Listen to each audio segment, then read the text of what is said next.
जाने हमके कावना उम्मीद से।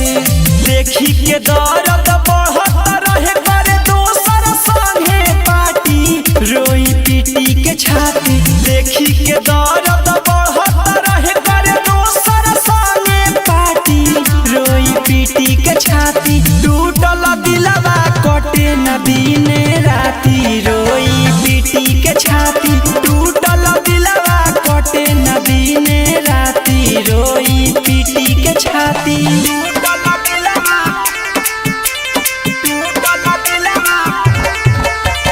Music by Vinod Raj Motihari.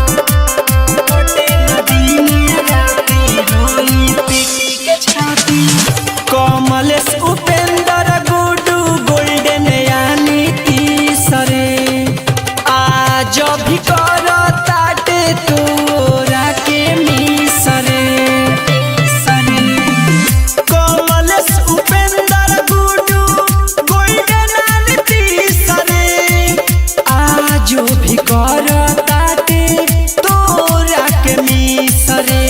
बड़े हरा जाई याद मुआयब के तोरा के डाटी, रोई पीटी के छाती। बड़े हरा जाई याद मुआयब के तोरा के डाटी, रोई पीटी के छाती। टूटल दिलवा कटे न दिन राती, रोई पीटी के छाती। टूटल दिलवा कटे न दिन राती, रोई पीटी के छाती। महादेवा रिकॉर्डिंग स्टूडियो पटना।